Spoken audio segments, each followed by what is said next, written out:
Bipolar spectrum disorders are characterized by two opposite poles. One pole is mania, an exaggerated euphoria or irritability, and the other pole is depression. Bipolar disorders are a group of disorders with different courses and treatments. Alternating mood episodes of manic attack are characterized by mania, hypomania, depression, and concurrent mania and depression. Periods of normal functioning may alternate with periods of illness. These are typically discussed as highs and lows. Individuals with bipolar spectrum disorders have different significant morbidity and mortality rates. It is estimated that between 25 and 50% of people with bipolar attempt suicide and 11% succeed in ending their life. Bipolar spectrum disorders are close to the top of disorders with the highest lifetime rate of suicide. It is estimated that 3 million people in the United States have a type of bipolar disorder. Men and women are affected equally. Women, however, are likely to have more depressive episodes, whereas men experience more manic episodes. Bipolar I disorder is the classic and most severe disease form. The patient has manic episodes or mixed episodes with symptoms of both mania and depression that alternate with major depressive episodes. The depressive phase may immediately precede or follow a manic phase, or it may be separated from the manic phase by months or years. Bipolar II disorder is hypomanic episodes alternating with major depression. Psychosis is not present in bipolar II. The hypomania of bipolar II tends to be euphoric, and the depression tends to place the patient at particular risk for suicide. Cyclothymia is a hypomanic episodes alternating with minor depressive episodes, and these are usually at least 2 years in duration. Individuals with cyclothymia tend to have irritable hypomanic episodes. Bipolar disorder not otherwise specified, or NOS, is a designation that includes disorders with bipolar features that do not meet criteria for any of the previously specified disorders. Some patients who have bipolar disorder have rapid cycling. In this variant, 4 or more distinct periods of depression, mania, hypomania, or mixed states occur within a 12-month period. Periods of normal mood may be brief or even absent. Rapid cycling tends to develop later in the course of the illness.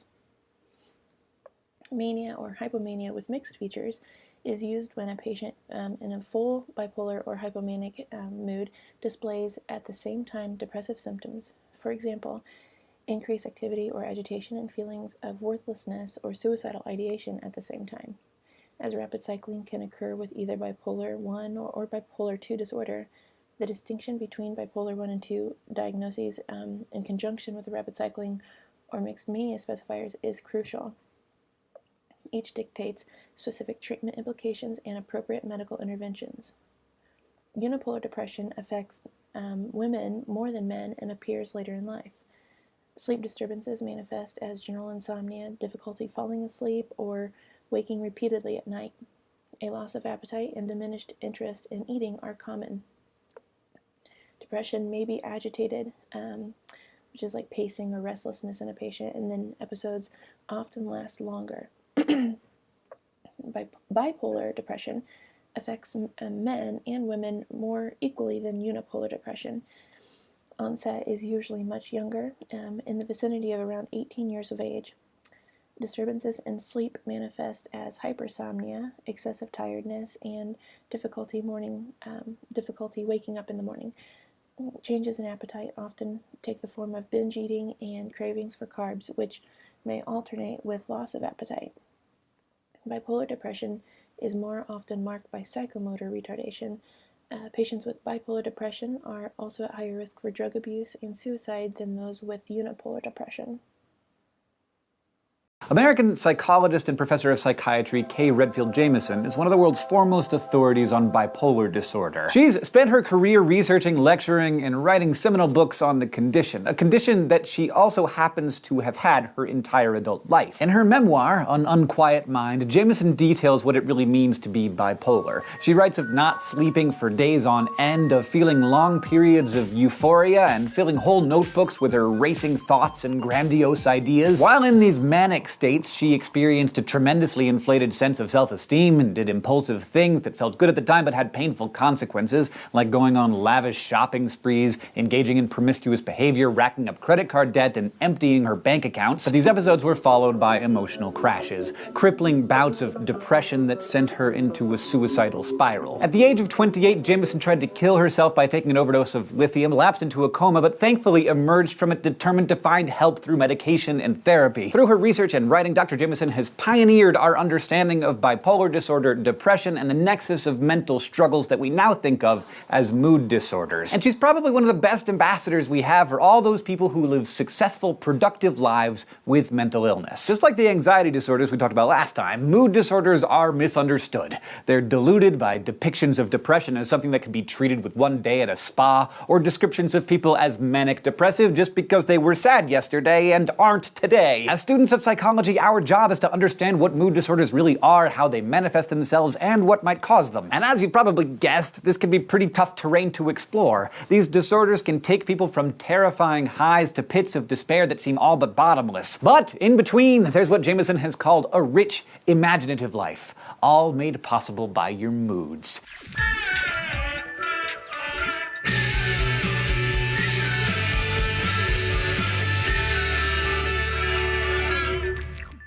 We've been talking a lot about terms and concepts that mean something different than what you think they mean, but this time, the term mood is not one of those. In a psychological context, moods are pretty much exactly what you think they are. Emotional states that are even more subjective and harder to define than the emotions themselves. And while psychologists have defined about 10 basic emotions, moods tend to fall into two broadly and infinitely variable categories. You got the good moods and the bad moods. Probably the most important distinction between emotion and mood is that moods are long-term emotional states rather than discrete, fleeting feelings. And mood disorders, which are characterized by emotional extremes and challenges in regulating mood, tend to be longer-term disturbances. These include depressive disorders typified by prolonged hopelessness and lethargy, and bipolar disorders, the most prominent of which involve alternating between depression and mania. Depression's been called the common cold of psychological disorders, which is not to say that it isn't serious, but it's common and it's pervasive, and it's the top reason people seek out mental health help. We've all felt down before, obviously, often in response to a specific loss, a breakup or a lost job or the death of a loved one. And the fact is, you probably should feel bad at times like those. It can actually be good for a mind and body to slow down to help digest losses that you experience,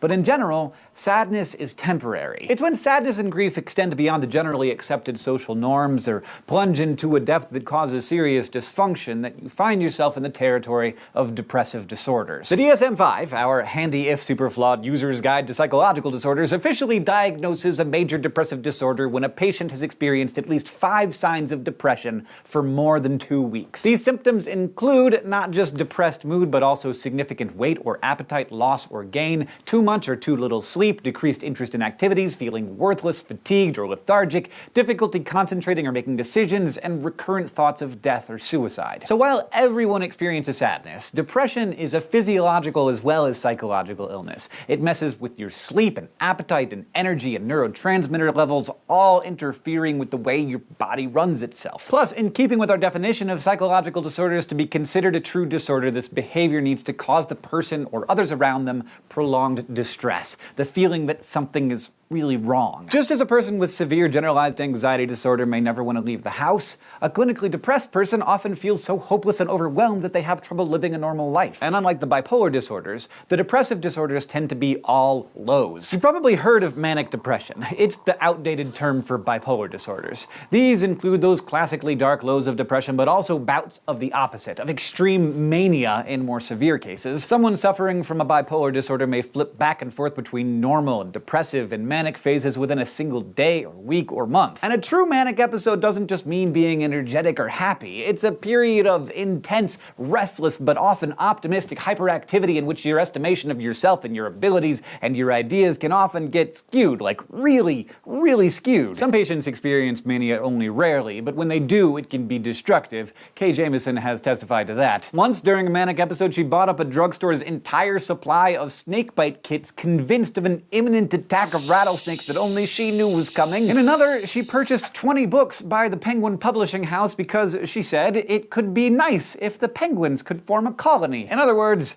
bad judgment is common. And it can get worse. Full-blown manic episodes often end up in psychiatric hospitalization since the risk to self or others can become severe. When the highs eventually end, they're often followed by dark periods of depression. When left untreated, suicide or suicide attempts are common, another element of the disorder that Jameson herself can attest to. Like so many things in psychology, the cause of mood disorders is often a combination of biological, genetic, psychological, and environmental factors. We know, for example, that mood disorders run in families. Genes matter, and you're more likely to experience a bipolar or depressive disorder if you have parents or siblings who suffer from them. Studies of identical twins show that if one twin has a bipolar disorder, that the other has a 7 in 10 chance of also being diagnosed, regardless of whether they were raised together or apart. And while a stressful life can't give you bipolar disorder, it could trigger a manic or depressive episode in someone with a pre-existing condition, or start a descent into a major depressive episode in someone who'd never before experienced depression. In other words, a person who loses a loved one could go from sad to depressed or slide into a bipolar episode, but it couldn't cause them to have the disorder to begin with. In the case of depressive disorders, for most people, after weeks, months, or even years, their depression can end, hopefully with a return to baseline healthy functioning. Worldwide, women tend to be diagnosed with major depression more often than men, but many psychologists think this is simply because women tend to seek treatment more. It's also possible that depression in men tends to manifest itself more in terms of anger and aggression than as sadness and hopelessness. This is just an example of how depression is much more than just being sad, and that the characteristic lack of purpose and hopelessness can manifest itself in a lot of different ways. Looking at mood disorders from a neurological perspective, we see that depressed,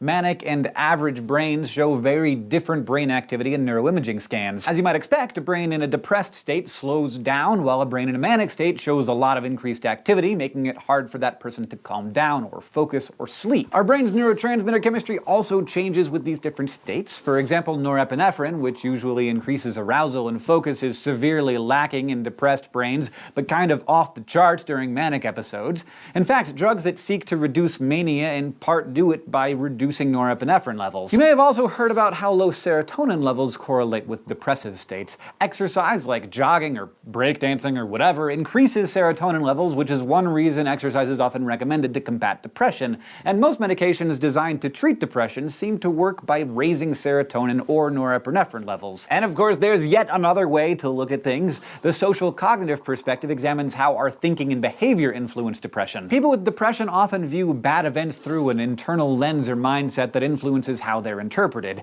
And how you explain events to yourself in a negative or positive way can really affect how you recover from them, or don't. Say you were humiliated in the lunchroom when someone tripped you and your chicken soup flew all over the place, and you sat down on a brownie and it was just a bad day. A depressive mind might immediately start thinking that the humiliation will last forever, that no one will ever let you live it down, that it's somehow your own fault, and you can't ever do anything right. That negative thinking, learned helplessness, self-blame, and overthinking can feed off itself and basically smother the joy out of a brain, eventually creating a vicious, self-fulfilling cycle of negative thinking. The good news is that that cycle can be broken by getting help from a professional, turning your attention outward, doing more fun things, maybe even moving to a different environment. But again, that social cognitive perspective is just part of a much bigger puzzle. Positive thinking is important, but it's often inadequate on its own when up against genetic or neurological factors. So mood disorders are complicated conditions, and rarely are they eliminated with a single cure. Instead, they're often things you just live with. And as Dr. Jameson has shown us,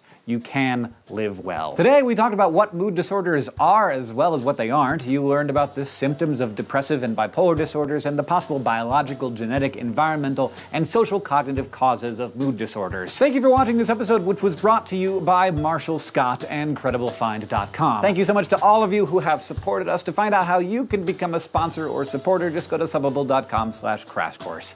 This episode was written by Kathleen Yell, edited by Blake DiPestino, and our consultant is Dr. Ranjit Bhagwat. Our director and editor is Nicholas Jenkins. The script supervisor is Michael Aranda, who is also our sound designer, and the graphics team is Thought Cafe.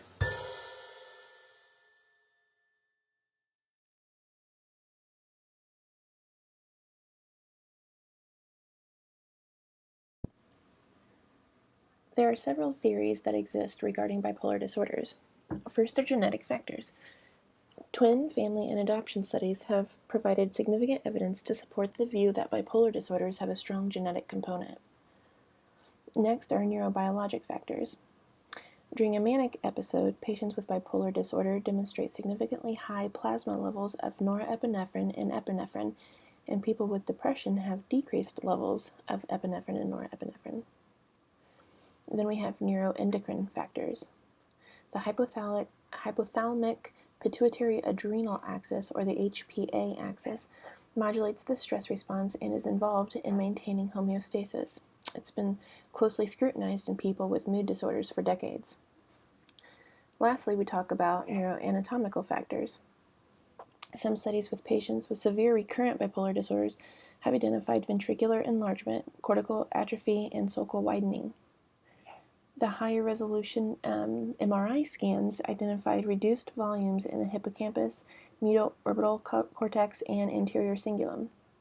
Increased illness severity, bipolarity, and increased cortical levels are associated with diffuse and focal areas of atrophy.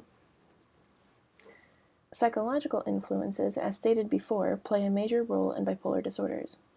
Stressful life events can trigger symptoms of bipolar disorder. Family atmosphere suggests an association between high expressed emotion and relapse. Bipolar individuals who suffered abuse as children revealed earlier onset of bipolar disorder, faster cycling frequencies, and an increase in comorbid disorders such as substance abuse. We also need to consider how culture influences the disorder. At the best of times, bipolar disorders are often missed, especially in lower socioeconomic groups, and may remain untreated for years or for the patient's lifetime. Unipolar depression is a common misdiagnosis, as well as anxiety disorders or substance abuse disorders, which may or may not be co-occurring with bipolar disorder. Cultural differences and beliefs can vastly complicate the issue. Spiritual religious beliefs in many cultures or religions may include ghosts, spirits, or even the hearing of voices as a sign of divinity or being special. Clinicians not familiar with the culture often miss important cues and misinterpret the actuality of what is being reported. And many times, minority groups are misdiagnosed as having schizophrenia. The euphoric mood associated with bipolar illness is unstable. During euphoria, patients may state that they are experiencing intense feelings of well-being, cheerful in a beautiful world, or are becoming one with God. This mood may change to irritation and quickly to anger when the elated person is thwarted. The irritability and belligerence may be short-lived, or it may become part of the prominent feature of a person's manic illness. When the person is elated, the overjoyous mood may seem out of proportion to what is occurring in the person's environment, and a cheerful mood may be inappropriate to the circumstances. In the manic state, a person may give away their money, prized possessions, or expensive gifts. The manic person throws lavish parties, frequent expensive nightclubs and restaurants, and spends money freely on friends and strangers. This spending, excessive use of credit cards, and high standards of living continue even in the face of bankruptcy. Intervention is often needed to prevent financial ruin. As the clinical course progresses, sociability and euphoria are replaced by a stage of hostility, irritability, and paranoia. During the mania phase, when in full-blown mania, a person constantly switches from one activity to another, one place to another, and one project to another. Many projects may be started, but few, if any, are completed. Inactivity is impossible even for the shortest period of time. Hyperactivity may range from mild, constant motion to frenetic, wild activity. The writing of flowery and lengthy letters and the making of excessive long-distance phone calls are accentuated. Individuals may become involved in pleasurable activities that can have painful consequences. For example, spending large sums of money on frivolous items, giving money away indiscriminately, or making foolish business investments can leave a family penniless. Sexual indiscretion can dissolve relationships and marriages. Bipolar individuals can be manipulative, profane, fault-finding, and adept at exploiting others' vulnerabilities. They constantly push limits. These behaviors often alienate family, friends, employers, healthcare providers, and others. However, all patients experiencing mania sleep less, and some patients may not sleep for days in a row. The person is too busy to eat, sleep, or engage in sexual activity. This nonstop physical activity and the lack of sleep and food can lead to a physical exhaustion and death if not treated, so this does constitute for an emergency. Modes of dress often reflect the person's grandiose yet tenuous grasp of reality. Dress may be described as outlandish, bizarre, colorful, and noticeably inappropriate. Makeup may be garish or overdone. Manic people are highly distractible. Concentration is poor, and individuals move from one activity to another without completing anything. Judgment is poor, and impulsive marriages and divorces can take place. With the after mania phase, people often emerge from this manic state startled and confused by the shambles of their lives that they've caused during their manic phase. Approximately 50% of patients during the manic phase have psychotic symptoms. Grandiose delusions are common. For example, a manic individual may think that he or she has special powers and special abilities.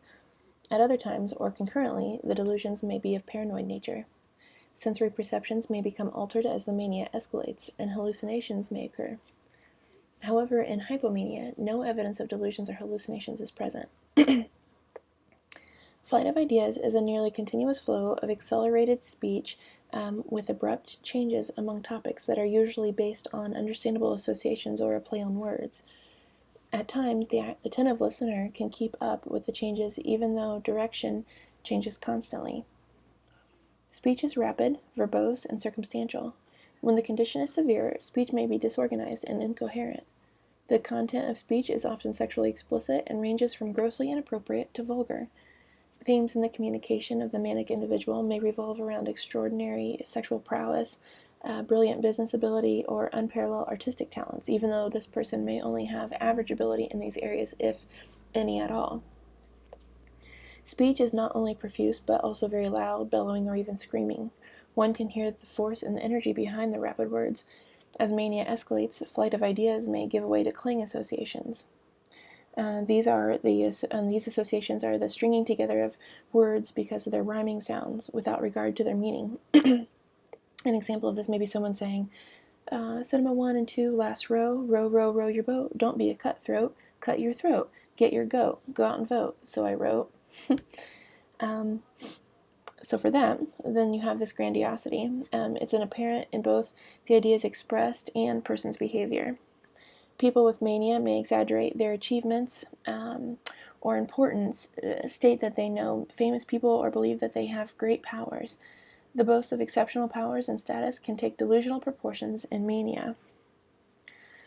With cognitive function, this is the onset of bipolar disorder, is often preceded by comparatively high cognitive function. In fact, bipolar illness is often associated with creativity and high achievement. However, there is growing evidence that about 1/3 of patients with bipolar disorder display significant and persistent cognitive difficulties that include problems with verbal memory, sustained attention, and occasionally executive functioning as the disease progresses. These deficits often persist and even in remission. Cognitive impairment appears to be a core feature of bipolar disorder and a contributing factor to poor psychosocial outcomes. The potential cognitive dysfunction among a large subgroup of patients with bipolar disorder has specific clinical implications. Cognitive function greatly affects overall function. Cognitive deficits correlate with greater number of manic episodes, history of psychosis and chronic illness, and poor functional outcome. Early diagnosis and treatments are crucial to prevent illness progression, cognitive deficits, and poor outcome. Medication selection should consider not only the efficacy of the drug in reducing mood symptoms, but also the cognitive effect of the drug on the patient. The overall goal during the acute manic phase is to prevent injury. Outcomes in phase 1 reflect physiological as well as behavioral issues. Phase 2 is the continuation phase. It lasts about 2 to 6 months. Although the overall outcome of this phase is relapse prevention, many other outcomes must be accomplished to achieve this goal. These outcomes include patient and family that will attend psychoeducational classes that discuss a variety of topics and give directions to patients and families that will help prevent relapse. It also is knowledge of disease processes, early signs of relapse, symptoms of relapse, knowledge of medications, and consequences of substance addictions for predicting future relapses. So support groups or psychoeducational groups and cognitive behavioral therapy, interpersonal social rhythm therapy, and family-focused therapy are all evidence-based treatment modalities. Then you have the maintenance phase, which is phase 3. The overall outcomes for the maintenance phase continue to focus on prevention of relapse and to limit the severity and duration of future episodes. Participation in learning interpersonal strategies related to work, interpersonal, and family problems. Also participation in psychotherapy group or other ongoing supportive therapy modality also has evidence-based support. There's also relapse prevention, medication compliance, family psychoeducation or therapy, increased social support, and attendance at bipolar or substance use support groups. Setting limits on patient behavior as necessary is a priority from the very beginning to avoid out-of-control behavior. Bipolar patients use splitting as a way to distract staff and loosen their limits in hopes of resisting control by the staff. For example, the patient turns staff members against each other or day staff against night by saying that the other staff did something or said something and consequently upsetting the other staff members.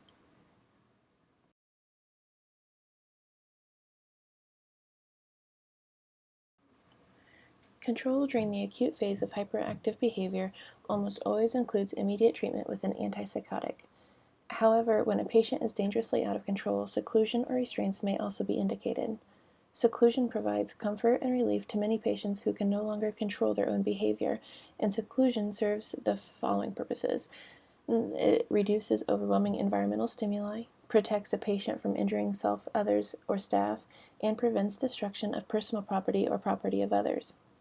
Seclusion is warranted when documented data collected by the nurse and medical staff reflects substantial risk of harm to others or self, the patient is unable to control his or her actions, problematic behavior has been sustained despite other measures, and those other measures, such as setting limits beginning with verbal de-escalation or using chemical restraints, have failed. Individuals with bipolar disorder often require multiple medications. There may be times when an anti-anxiety agent can help reduce agitation or anxiety, or an antipsychotic agent like olanzapine can help alleviate psychomotor activity and delusions or hallucinations. Anxiolytics and antipsychotics may be used for a limited time, but mood stabilizers are considered lifetime maintenance therapy for bipolar patients. Most treatment guidelines advocate lithium and divalproex or Depakote as first-line mood-stabilizing agents. For individuals whose recent episode was manic or hypomanic, lithium and olanzapine seem to have the largest body of evidence supporting their effectiveness as mood stabilizers. For those with recent episodes of depression, lamotrigine or Lamictal, olanzapine fluoxetine combination known as Simbax, and quetiapine or Seroquel are useful in combination with an antidepressant. Most successful treatment with up to 90% success rate is the combination of antipolar medications. Two examples of this are lithium and quetiapine together. Lithium carbonate is effective in the acute treatment of and prevention of recurrent mania and depressive episodes. Once primary acute mania has been diagnosed, lithium is the most often the first choice of treatment. Lithium aborts 60 to 80% of acute manic and hypomanic episodes within 10 to 21 days. Lithium is less effective in people with mixed mania, those with rapid cycling, and those with atypical features.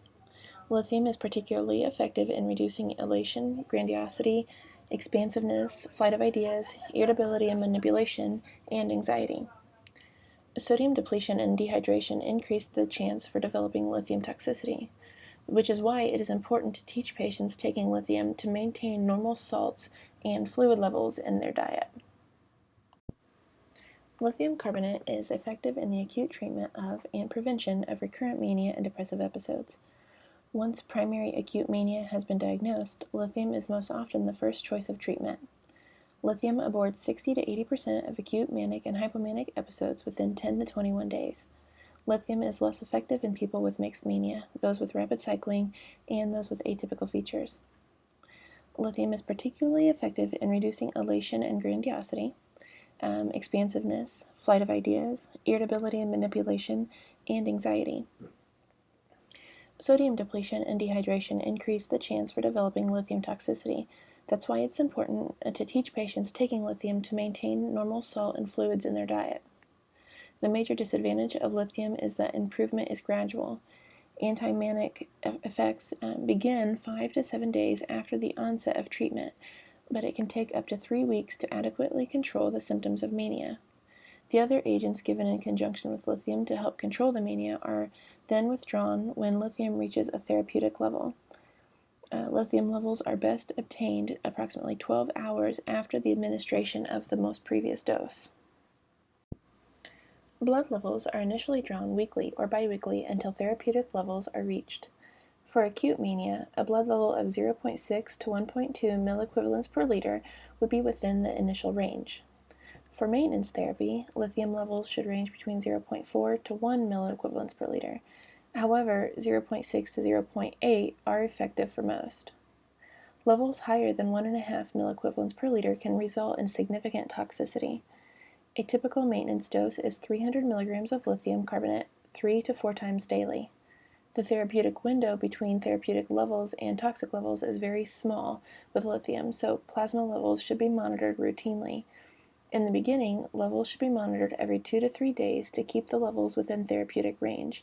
During maintenance therapy, drug levels should be monitored every 1 to 3 months, or if the patient states that something feels wrong.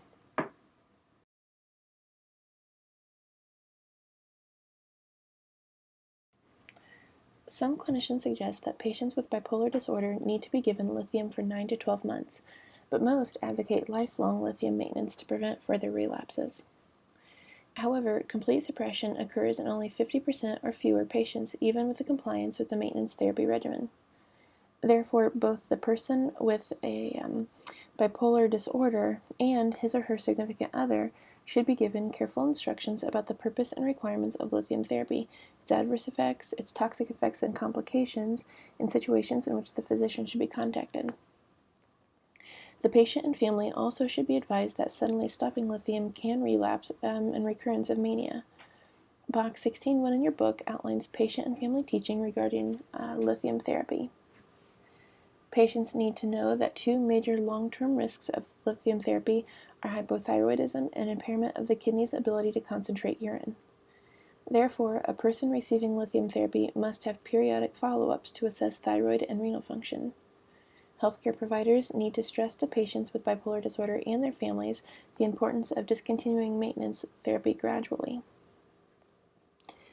Some contraindications exist, and baseline physical and laboratory examinations should include assessment of renal function, determination of thyroid status, including levels of thyroxine and thyroid-stimulating hormone, and evaluation for dementia or neurological disorders, which presage a poor response to lithium. Other clinical and laboratory assessments, including an electrocardiogram, are performed as needed depending on the individual's physical condition. Lithium therapy is generally contraindicated in people with cardiovascular disease and in those with brain damage, renal disease, thyroid disease, myasthenia gravis. Lithium also may be harmful to a fetus. Whenever possible, it should not be given to women who are pregnant. Both the fear of pregnancy and the wish to become pregnant are major concerns for many bipolar women taking lithium. Lithium use is contraindicated in mothers who are breastfeeding and in children younger than 12 years of age. Adverse reactions may also occur. An extremely narrow window exists between the therapeutic and toxic dosage of lithium. Initially, blood levels are measured weekly or biweekly until the therapeutic level has been reached.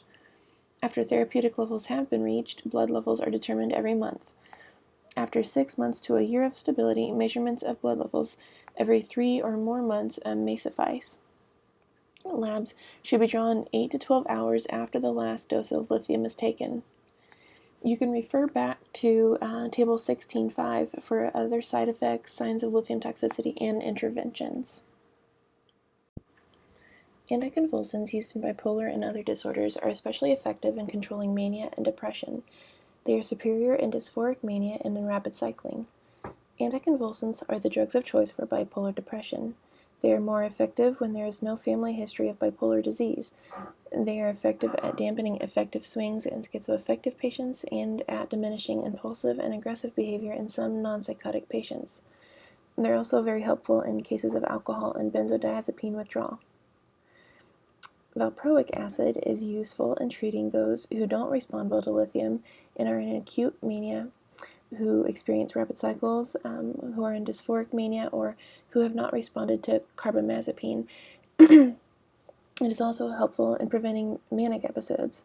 With carbamazepine, it is important to monitor liver function and platelet count periodically, although serious complications are rare. A new study demonstrates that women taking valproic acid run the risk of developing polycystic ovarian syndrome, and that the drug may lead to birth defects and developmental delays in children exposed in utero. Therefore, careful consideration by both the physician and the patient is mandatory for bipolar treatment in women during the childbearing years. Carbamazepine, or Tegretol, is another name for it. With this, some patients with treatment-resistant bipolar disorder improve after taking carbamazepine and lithium, or carbamazepine and an antipsychotic. This medication seems to work better in patients with rapid cycling and in severe paranoid and angry patients with mania than in euphoric, overactive, and over-friendly manic behaviors. It is also thought to be more effective in patients who present with mixed bipolar disorders. Blood levels of carbamazepine should be monitored at least weekly for the first 8 weeks of treatment because the drug can increase the levels of the liver enzymes that accelerate its own metabolism. In some instances, this can cause bone marrow suppression and liver inflammation. Lamictal is a first-line treatment for bipolar depression and is approved for acute and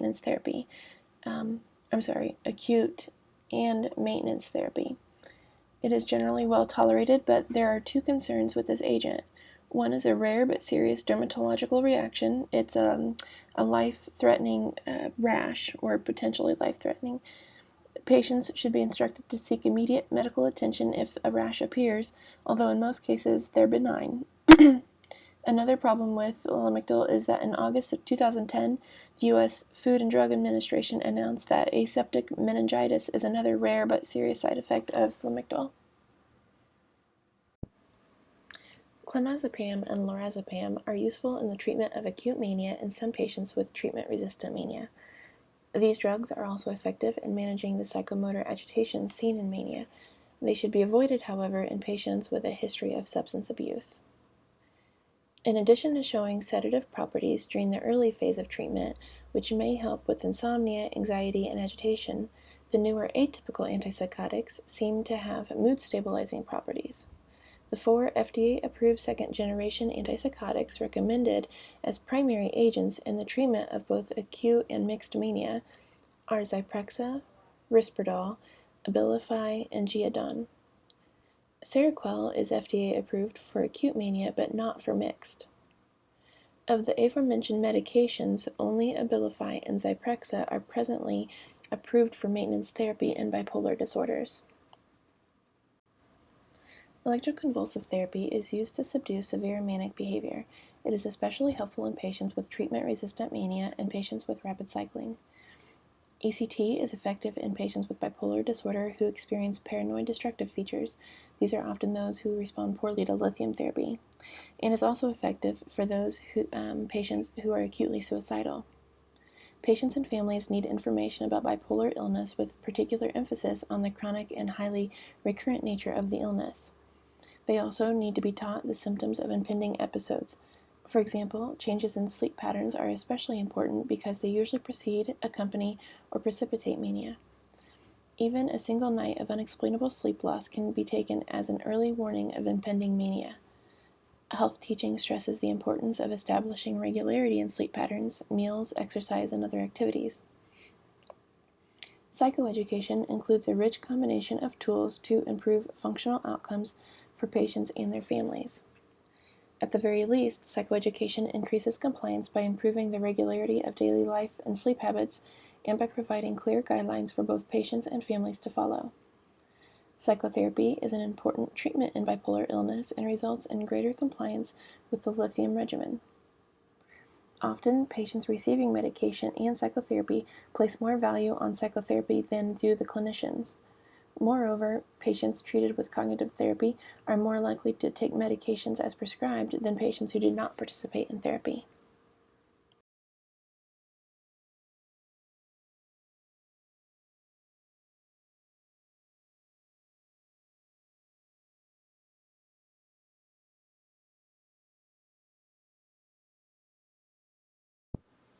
Schizophrenia refers to a group of severe, chronic, and disabling psychiatric disorders marked by withdrawal from reality, illogical thinking, possible delusions and hallucinations, and other emotional, behavioral, or intellectual disturbances. These disturbances may affect everything from speech, affect, and perception to psychomotor behavior, interpersonal relationships, and sense of self. Patients with schizophrenia may have trouble distinguishing reality from fantasy. Their speech and behavior may frighten or mystify those around them. Schizophrenia spectrum disorders are a group of psychotic disorders. Psychosis is not a diagnosis but a symptom. Psychosis refers to a total inability to recognize reality. For example, experiencing delusions, these are profoundly believing in ideas with no basis in fact, such as, I have the power to save the world, or hallucinations. These are experiencing sensory perceptions that are not based in reality, such as hearing voices that tell you to jump in front of a train or that you are a bad person. Schizophrenia is not just one rigid disorder. People with schizophrenia may vary in terms of their disabilities, presentations, and quality of life. Therefore, schizophrenia is often thought of as a spectrum of disorders. Often, individuals have varying degrees of neurocognitive impairments, evidenced by disorganized thinking and disorganized speech. The neurocognitive aspects are perhaps one of the most destructive features of schizophrenia. People with these disorders are usually socially isolated or alienated and have deep feelings of inadequacy, and it goes without saying that these disabilities ensure a poor quality of life. Other disruptive primary psychotic disorders are identified in box 17.1 in your book. Substance abuse disorders occur in more than 40% of individuals with schizophrenia. Substance abuse is associated with a variety of negative outcomes, including incarceration, homelessness, violence, suicide, and infection with HIV, and is linked with a poorer prognosis. Nicotine dependence is very common in people with schizophrenia, and 75 to 85% of people with schizophrenia smoke. Depressive symptoms occur frequently with this disorder. Suicide is the leading cause of premature death in this population, accounting for about 10% of deaths in those who have schizophrenia. The rate of comorbid anxiety disorders in individuals with schizophrenia also has been found to be higher than the rate of anxiety disorders in the general population. Psychosis-induced polydipsia is the compulsive drinking of water. This would be between 4 and 10 liters per day. Polydipsia is associated with psychological disturbances and occurs in some people with a chronic, severe mental illness. There are clearly increased rates of polydipsia in people with schizophrenia, which may result in severe hyponatremia, cerebral edema, and even death. Although the true cause of schizophrenia is not completely known, what is known is that the brain chemistry and brain activity are different in a person with schizophrenia than in a person without it. Schizophrenia most likely occurs as a result of combination of inherited genetic factors and extreme non-genetic factors. This could be virus infection, birth injuries, nutritional factors, etc. These can affect the genes governing the brain or injure the brain directly. Schizophrenia is not a one gene, one illness disease, but rather caused by the involvement of multiple genes and other factors. Neurobiological factors. Studies exploring the role of neurotransmitters in schizophrenia have focused on the dopamine neurotransmitter. According to the dopamine hypothesis of schizophrenia, the disease results when the dopamine system in the brain is disturbed.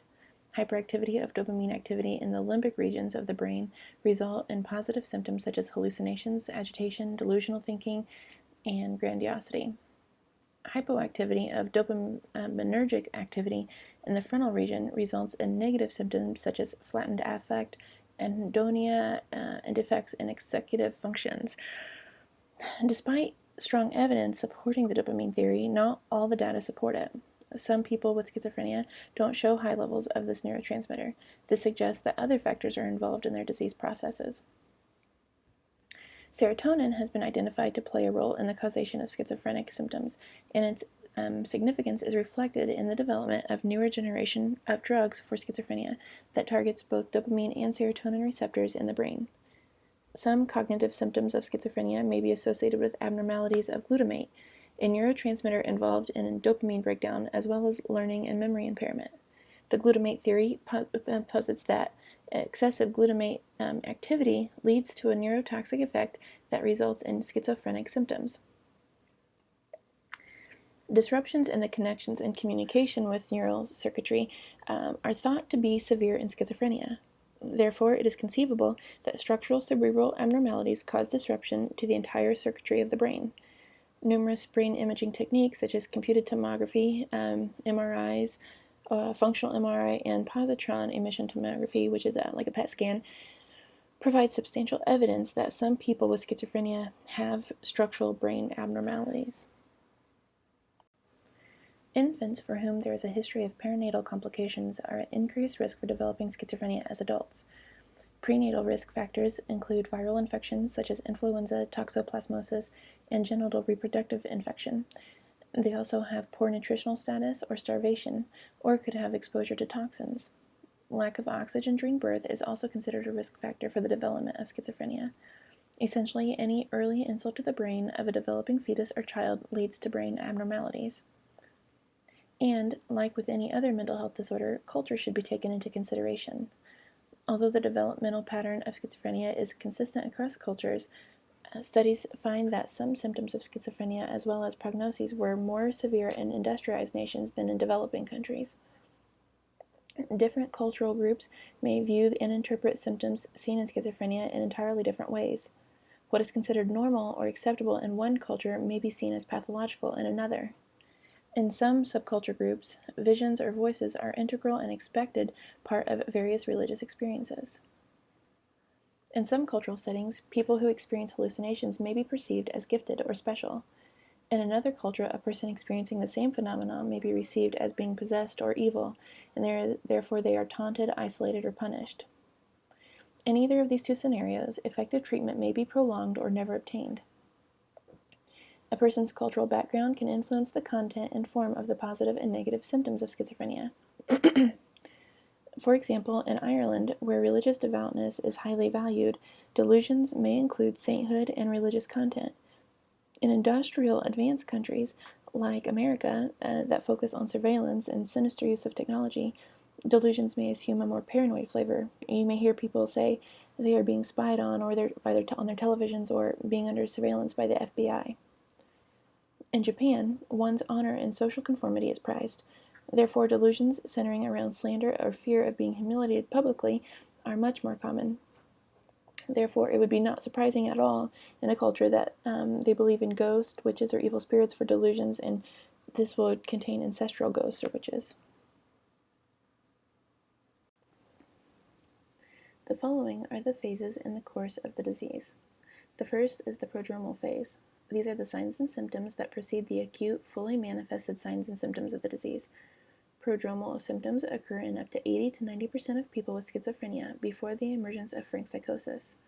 Early prodromal symptoms include social withdrawal and deterioration in function and depressive mood, followed by perceptual disturbances such as magical thinking and peculiar behavior, among others.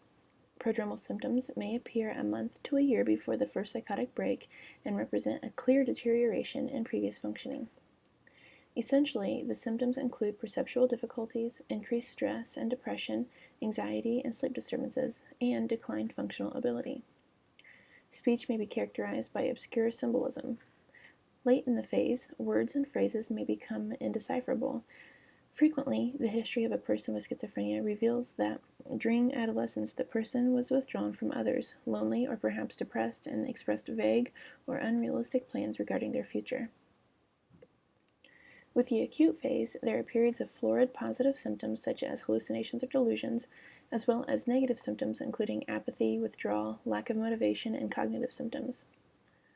The stabilization phase is the period in which acute symptoms decrease in severity, particularly the positive symptoms. And finally, the maintenance phase is the period in which symptoms are in remission, although there might be milder symptoms that persist.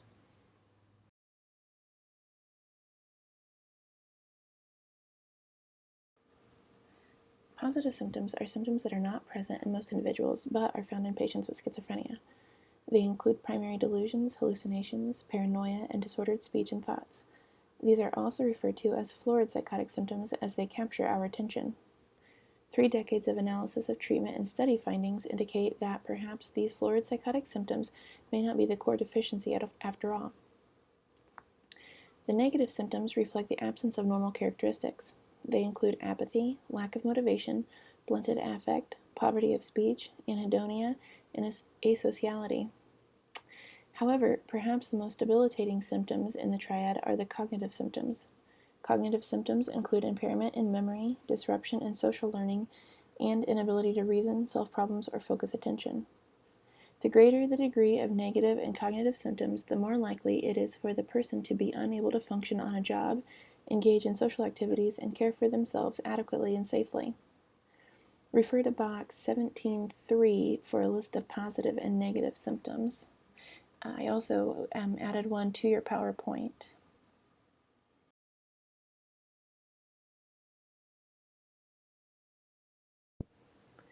Alterations in thinking can take many forms.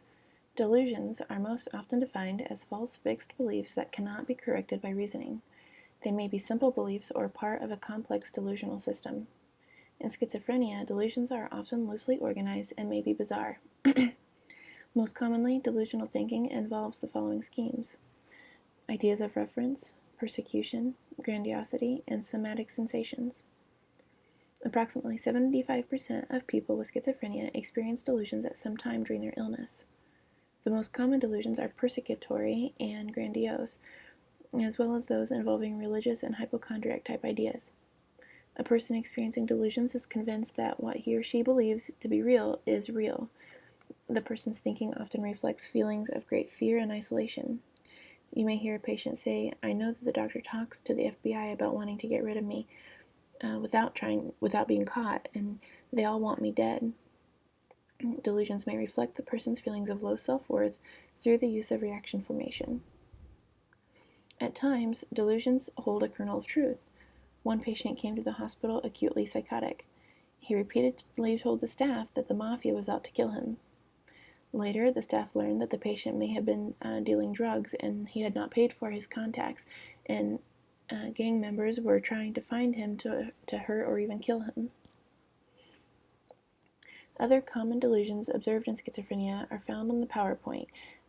If you go to page 312 in your text, it goes over those terms a little bit more in depth. So next is hallucinations. They're especially auditory hallucinations in people with schizophrenia are examples of alterations in perception. Hallucinations can be defined as sensory perceptions for which no external stimulus exists. When they occur, they are vivid and very clear to the patient, with full force and impacts of normal perceptions. They're not under voluntary control either. The most common types of hallucination are the following. The first one's auditory. This is where they might hear voices or sounds. Visual, so they might see people or things that aren't there. Olfactory, so they might smell odors like the house is on fire. They smell the burning fire. Gustatory is experiencing taste, so they might have like a metallic taste in their mouth and think that someone is poisoning them. And the last would be tactile. This is feeling bodily sensations, so they may feel like there's bugs crawling on their skin. But Table 17.2 provides examples of these common types of hallucinations and describes the difference between hallucinations and illusions. It is estimated that 90% of people with schizophrenia experience hallucinations at some time during their illness. Although the manner of manifestations of hallucination can be varied, auditory hallucinations are most common in schizophrenia. Voices may seem to come from outside or inside the person's head. The voices may be familiar or strange, or single or multiples. Voices speaking directly to the person or commenting on the person's behavior are most common, but a person may believe that the voices are from God, the devil, deceased relatives, or strangers. The auditory hallucinations may occasionally take the form of sounds other than voices.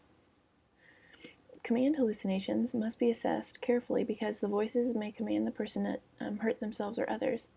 For example, a patient might state that the voices are saying jump out of the window or take a knife and kill your child.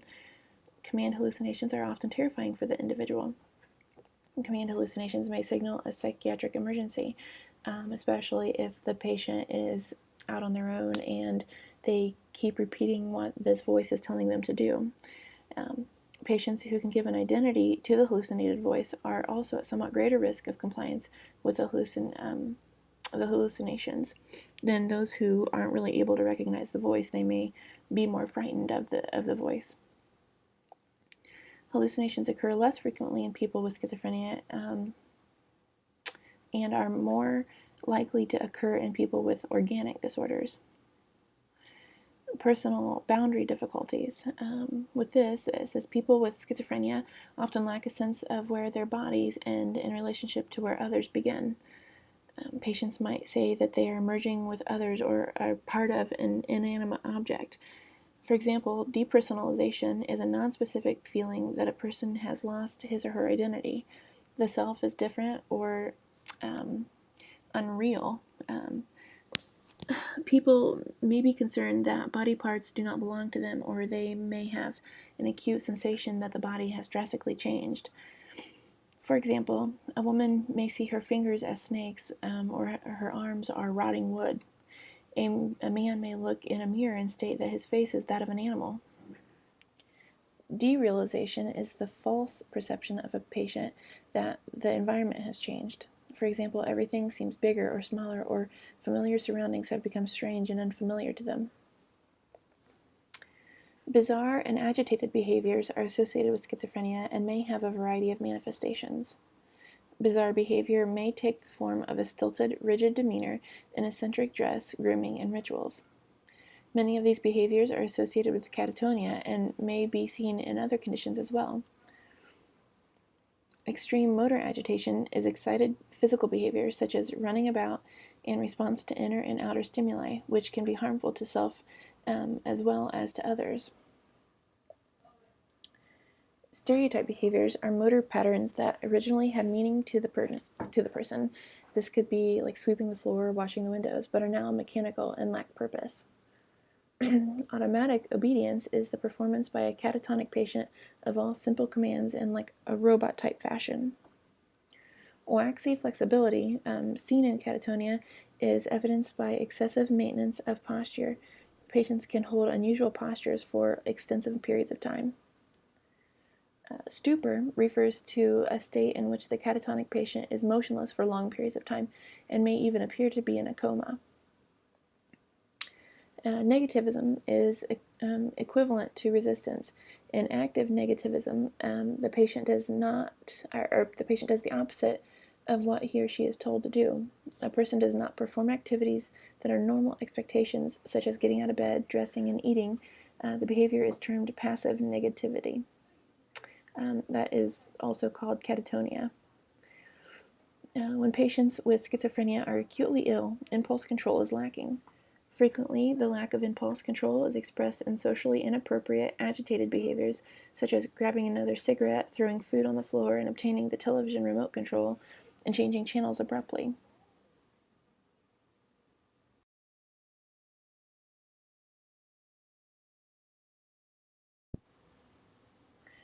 Negative symptoms, such as apathy, anhedonia, poor social functioning, and poverty of thought, are most likely a result of neurocognitive defects and are associated with an insidious onset, premorbid history of emotional problems, chronic deterioration, demonstration of atrophy on CT scans, abnormal results on neuropsychological tests, and poor response to antipsychotic therapy. The negative symptoms of schizophrenia develop over a long period of time. These are the symptoms that most interfere with the individual's adjustment and ability to survive. The presence of negative symptoms impedes the person's ability to initiate and maintain relationships and conversations. It helps prevent them from holding a job, makes decisions, and maintain adequate hygiene and grooming. The presence of negative symptoms contribute to the person's poor social functioning and social withdrawal. During an acute psychotic episode, negative symptoms are difficult to assess because the positive and more florid symptoms such as delusions and hallucinations dominate. Some of the negative phenomena are outlined in Table 17.3 in your book. Disruption in cognitive symptoms is possibly the most damaging of all. Neurocognitive symptoms represent the third dimension and affect at least 40 to 60% of people with schizophrenia. Neurocognitive symptoms disrupt all aspects of the patient's life.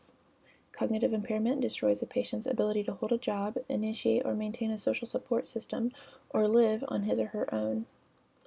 Cognitive impairment also causes difficulty with attention, memory, and executive functions such as decision-making and problem-solving. It impedes the person's ability to manage his or her own health care or participate fully in relapse prevention programs, and generally devastates the person's quality of life. The degree of cognitive deficit is associated with the severity of negative symptoms. Disorganized thinking reflects the degree to which disorganized speech, disorganized behavior, or inappropriate affect is present. Good verbal memory is one cognitive indicator that the individual eventually can function within the community because it helps with acquisition of psychosocial skills or learning and retention skills. These are all necessary for eventual rehabilitation. During the acute phase of the illness, the overall goal is patient safety and medical stabilization. Therefore, if the patient is at risk for violence to self or others, initial outcome criteria should address safety issues, such as patient consistently refrains from inflicting serious injury to self or others. Another outcome might be patient consistently refrains from acting on delusions or hallucinations. Medication adherence is a vital outcome for all phases of recovery. Ideally, outcomes should focus on enhancing the patient's strengths and minimizing the patient's deficits. During this phase of schizophrenia, brief hospitalization is frequently indicated if the patient is considering harming themselves or others, if they refuse to drink or eat, or is too disorganized to provide self-care.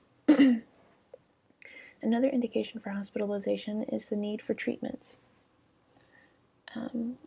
This could be specific observation, neurological workup, or other medically related tests. The planning process focuses on the best strategies to ensure patient safety and provide symptom stabilization. At this time, the treatment team identifies aftercare needs for follow-up and support, as well as the appropriate referrals that will benefit the patient and family. Discharge planning considers not only external factors such as the patient's living arrangement, economic resources, social supports, and family relationships, but also the internal factor of the patient's vulnerability to stress, because relapse can be devastating to long-term functioning. Vigorous efforts are made to connect the patient with community agencies that provide social groups and programs designed to help the patient remain well. Outcome criteria during the maintenance and stabilization phase focus on helping the patient to adhere to medication regimens, understanding schizophrenia, and participate in available psychoeducational activities for both the patient and their family. During the stabilization phase, goals are directed towards continual recovery, improvement in functioning, and enhancement of the individual's quality of life. Improvement in functioning includes the ability to participate in social, vocational, or self-care skills, training, and involvement in social groups at various levels. It is also important to include outcomes that address anxiety control and relapse prevention. Desired outcomes to reduce the patient's vulnerability to psychosis include maintaining a regular sleep pattern, reducing alcohol, drug, and caffeine intake, keeping in touch with supportive friends and family, staying active, which is engaging in exercise, hobbies, and employment, having a routine daily and weekly schedule, including enjoyable activities, and taking medication regularly. Planning during the maintenance and stabilization phases of treatment focuses on strategies to provide patient and family education and skills training. Relapse prevention skills are vital. Planning identifies the social, interpersonal, coping, and vocational skills needed, as well as how and where these needs can be best be met within the community. Interventions are always geared towards the patient's strengths and healthy functioning, as well as areas of deficiency. Therapeutic strategies for communicating with patients with schizophrenia focus on lowering the patient's anxiety, decreasing defensive patterns, encouraging participation in therapeutic and social events, raising feelings of self-worth, and increasing medication compliance. Familiarity with the principles used for dealing with phenomena such as hallucinations, delusions, paranoia, and looseness of association is helpful for establishing rapport and being effective.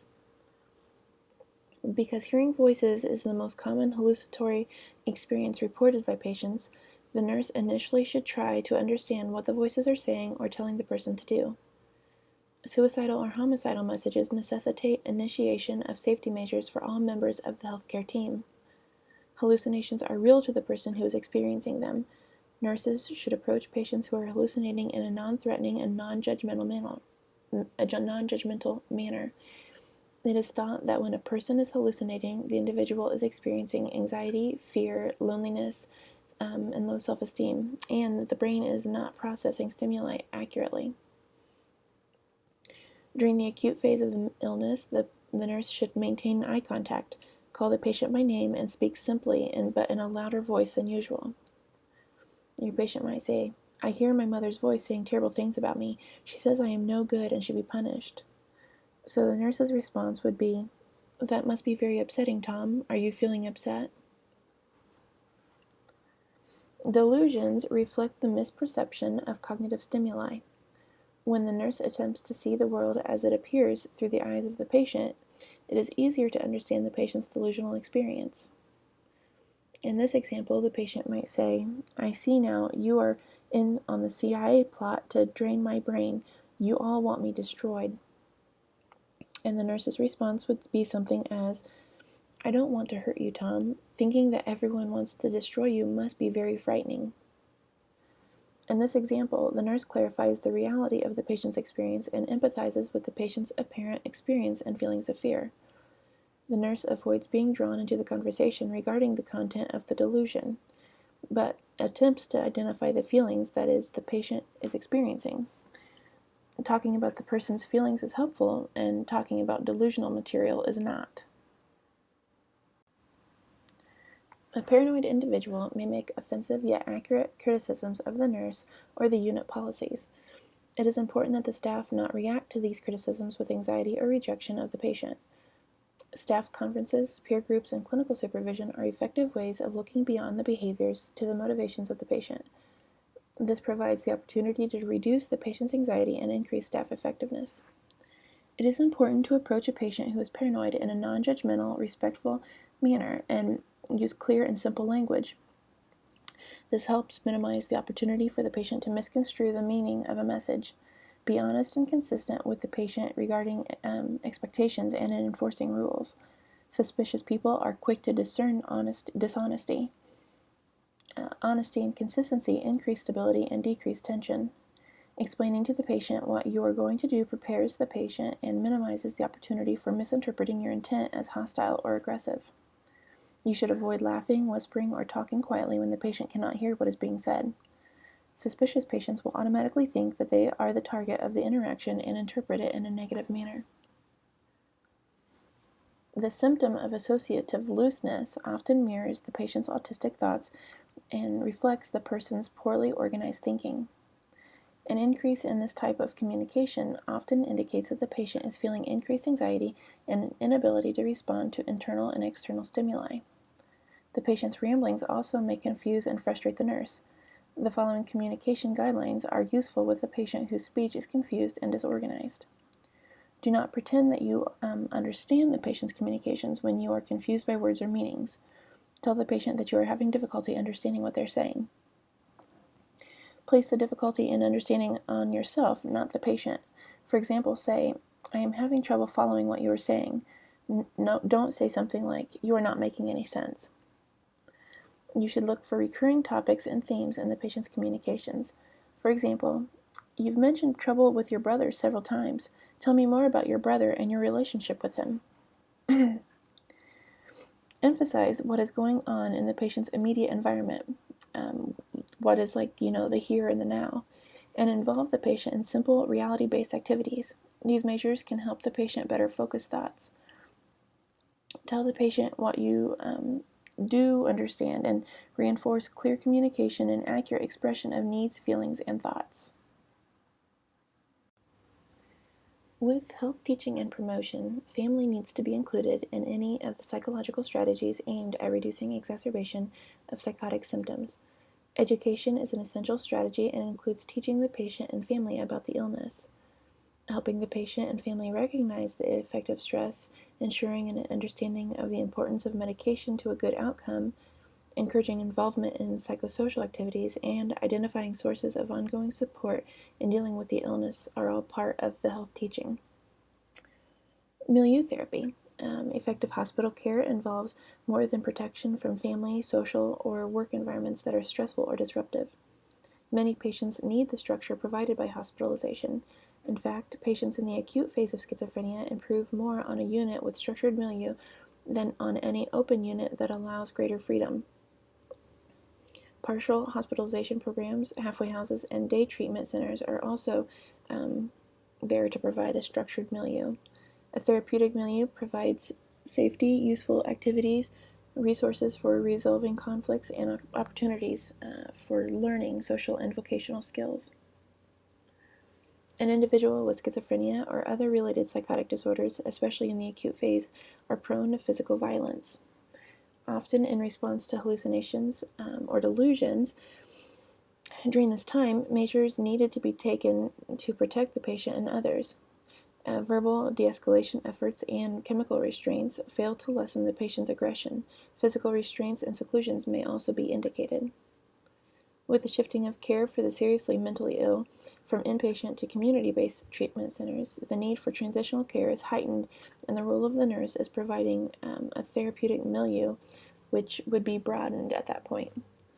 Alternatives to hospitalization include partial hospitalization, halfway houses, and the day treatment centers, as stated before.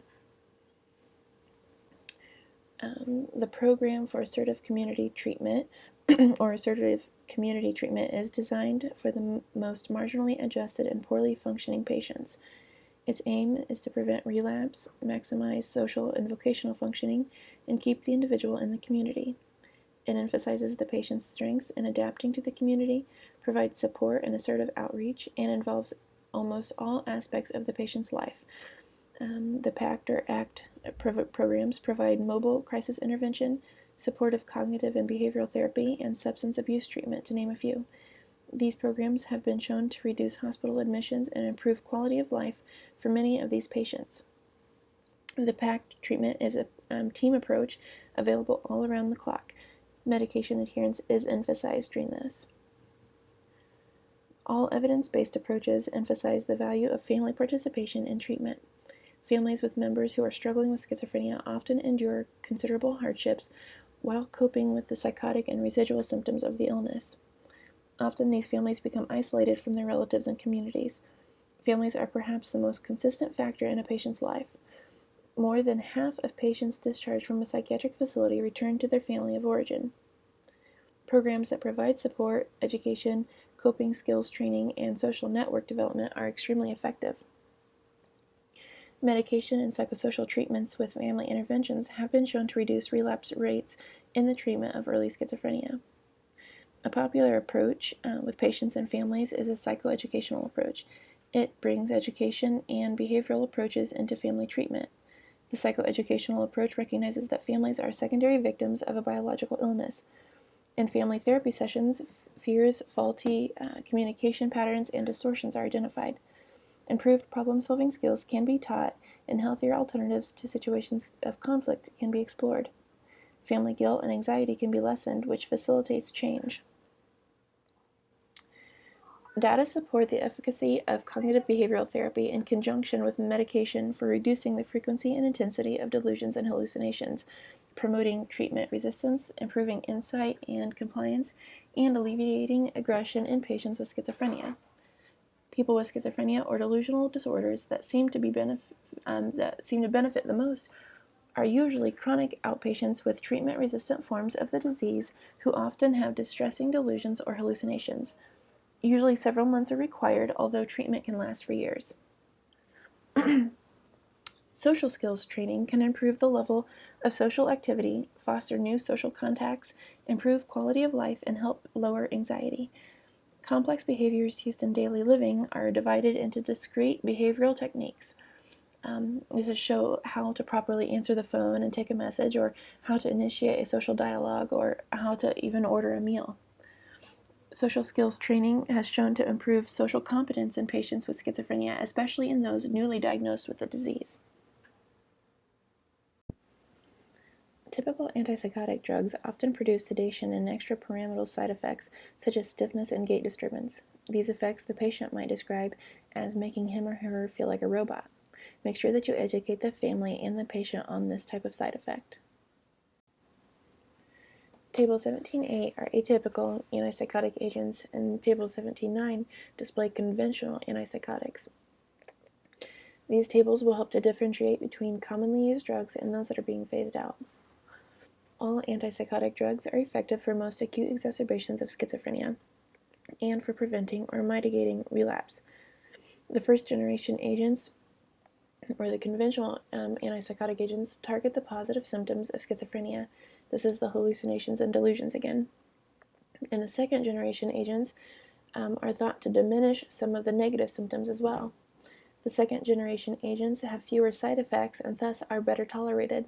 The newer atypical agents also help with symptoms of anxiety and depression, decrease suicidal behavior, and are thought to increase neurocognitive functioning.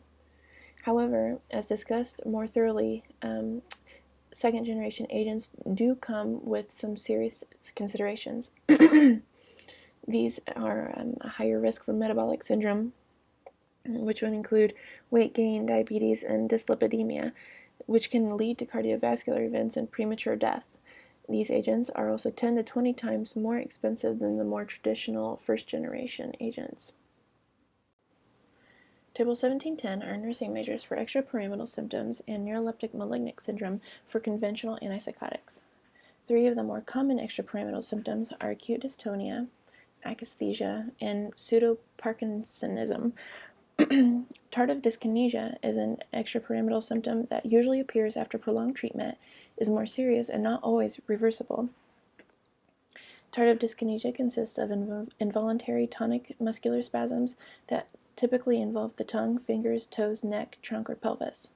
This potentially serious symptom is most frequently seen in women and in older patients, and it affects up to 50% of individuals receiving long-term high-dose therapy. Tardive dyskinesia varies from mild to moderate and can be disfiguring or incapacitating. Early symptoms of tardive dyskinesia are fasciculation of the tongue or constant lip smacking. These early oral movements can develop into uncontrollable biting, chewing, or sucking motions, an open mouth, and lateral movements of the jaw. In many cases, the early symptoms of tardive dyskinesia disappear when the antipsychotic medication is discontinued. In other cases, however, early symptoms are not reversible and may progress. No proven cure for advanced tardive dyskinesia even exists at this point. Neuroleptic malignant syndrome is characterized by decreased levels of consciousness, great increased muscle tone, and autonomic dysfunction, including hyperpyrexia, labile hypertension, tachycardia, tachypnea, and diaphoresis, and drooling. Treatment consists of early detection, discontinuation of the antipsychotic agent, management of fluid balance, reduction of temperature, and monitoring for complications. Agranulocytosis is also a serious side effect and can be fatal. Liver involvement also may occur. Nurses need to be aware of the prodromal signs and symptoms of these side effects and teach them to their patients and families.